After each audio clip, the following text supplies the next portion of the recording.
ദൃശ്യവിരുന്നൊരുക്കിയ പെഴ്സീഡിയസ് ഉൽക്കാവർഷം ഷാർജയിലെ മെലിഹ മരുഭൂമിയിൽ മനോഹരമായ മലനിരകളുടെ പശ്ചാത്തലത്തിൽ പ്രത്യേകം തയ്യാറാക്കിയ ക്യാമ്പ് സൈറ്റിൽ 300-ലേറെ പേരാണ് ഉൽക്കാവർഷം കാണാനെത്തിയത്.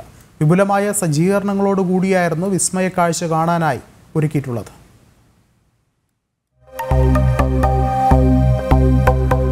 വർഷം തോറും ആകാശ വിസ്മയം തീർത്തെത്തുന്ന ഉൽക്കാവർഷം കാണാൻ മെലിഹ നാഷണൽ പാർക്കിൽ വൻ സജ്ജീകരണങ്ങളാണ് ഒരുക്കിയിരുന്നത്.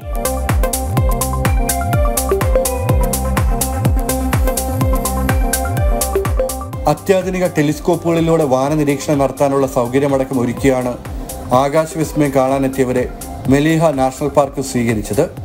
ഈ അപൂർവ ദൃശ്യം ആസ്വദിക്കാൻ വെള്ളവെളിച്ചം പൂർണ്ണമായി ഒഴിവാക്കി മങ്ങിയ ചുവപ്പ് വെളിച്ചം മാത്രമായിരുന്നു ഇവിടെ ഒരുക്കിയിരുന്നത്.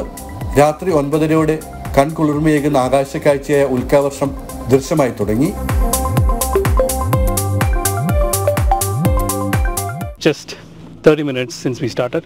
So in 30 minutes we saw about 6 meteors, hoping to see more as the radiant constellation rises high up.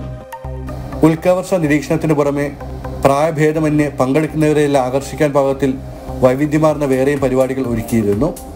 വിദഗ്ധരുടെ നേതൃത്വത്തിൽ ഉൽക്കാവർഷത്തെക്കുറിച്ചുള്ള പ്രത്യേക പ്രസന്റേഷൻ, അതിഥികൾക്ക് പങ്കാളികളാകാൻ കഴിയുന്ന ക്വിസ് മത്സരങ്ങൾ എന്നിവയോടൊപ്പം ദൂരദർശനിലൂടെ ചന്ദ്രനെയും മറ്റ് ഗ്രഹങ്ങളെയും കാണാനുള്ള സൗകര്യവും ഉണ്ടായി.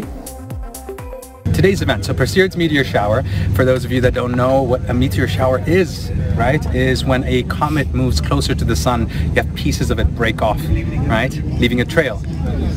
Now, every year when we move through this trail, usually in August, Perseids being from the Swift-Tuttle comet, right, every time we move through, debris enters our atmosphere, and as it enters, it burns up on entry, and by the time it gets closer, you see what we call shooting stars, right?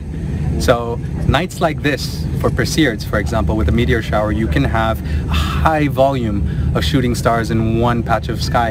So anywhere that has darkness without the light pollution.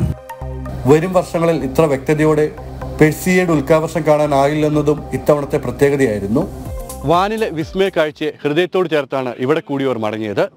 മെലിഹ national പാർക്കിൽ നിന്ന് Ranjith പൊലാശ്ശേരിക്കൊപ്പം shin Sebastian, ജനം.